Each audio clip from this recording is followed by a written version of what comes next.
Bien, donc voici une petite vidéo qui va vous permettre de programmer l'algorithme correspondant à la boucle tant que dans la calculatrice Casio Graph 35+. Alors ici c'est la Graph 85, mais ça change rien. Alors on procède comme on avait fait en classe avec la boucle pour. On appuie sur menu, on navigue avec le curseur jusqu'au bouton PRGM, programme. On appuie sur Exe. À ce moment-là, on a la liste des programmes. À New, c'est-à-dire à F3, on appuie et on crée un programme que l'on appelle le programme Algo 2 A L G O, et puis on va faire, pour avoir le 2, il faut faire alpha 2. Voilà. On appuie sur Exe pour valider. Donc maintenant, on arrive à l'écran qui va permettre d'écrire l'ensemble du programme en langage Casio. Alors l'affectation d'abord, ici, A vaut 100. Donc on a déjà vu ça ensemble. On fait 100, flèche, alors alpha A. Donc ça veut dire 100 est stocké dans la variable A, où A prend la valeur 100. On appuie sur Exe. Alors maintenant, on va chercher les instructions de commande de programmation à Shift Programme ou Shift Var, comme vous voulez. Alors ici, on regarde comme, on appuie sur F1.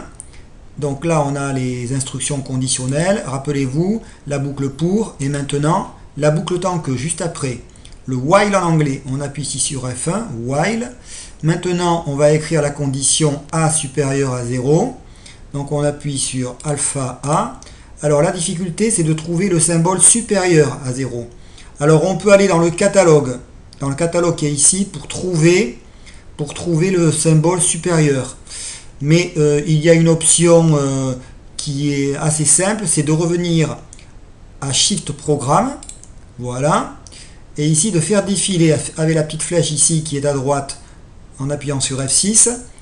Et donc on tombe sur rel. Rel, ce sont les relations en mathématiques. Les relations, ça correspond justement à inférieur, supérieur, inférieur ou égal, supérieur ou égal. On appuie sur F3 et voilà, regardez, vous avez votre symbole ici, strictement supérieur. J'appuie sur F3 et il apparaît.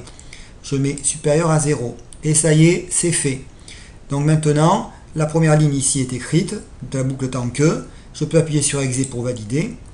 Alors maintenant, je vais écrire les instructions qui vont apparaître à l'intérieur de la boucle. A prend la valeur à moins 10. Donc là, instruction en classique d'affectation. Donc on va mettre Shift A moins 10, flèche A, comme ceci. Ensuite, on fait un petit Exe pour aller à la ligne. On affiche A. Alors, on n'oublie pas. Alors là, on peut faire un exit pour revenir ici. Et là, on peut revenir en arrière sur le petit triangle noir qui va faire l'affichage de A. Si on veut l'avoir directement, sinon on peut faire Shift Programme. Ça le donne directement. Shift Programme. Vous voyez?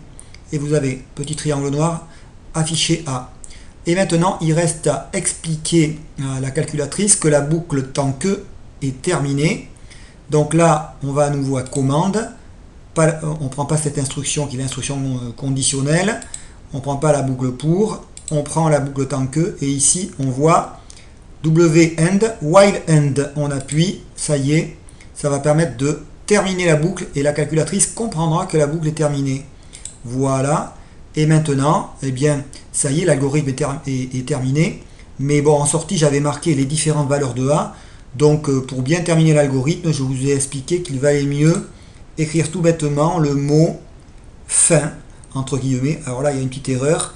Pourquoi une petite erreur? Parce que tout simplement, il faut faire alpha F, alpha I, alpha N. Et on va chercher les guillemets alpha fois 10 puissance x.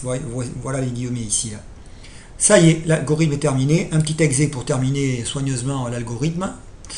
Et maintenant, on se rappelle que pour le faire fonctionner, on fait exit une fois, exit deux fois, et ici exit trois fois. On revient à la liste des programmes. On va le faire fonctionner en utilisant la touche ici Exe. Alors soit Exe ici en bleu en bas, soit directement ici F1. Hop, on appuie. 90. Voilà, on réappuie, puis... Alors on est obligé d'appuyer à plusieurs reprises sur Exe, tout simplement parce que le petit triangle noir, il arrête le programme. Et donc, après, le programme reprend et il poursuit. Donc les passages dans la boucle se font vraiment là très lentement. C'est un petit inconvénient de la Casio, mais bon. Sur un autre logiciel comme Algobox ou Python, directement la série de nombres de 90 jusqu'à 0 eh bien, apparaît directement. Voilà cet algorithme qui est terminé.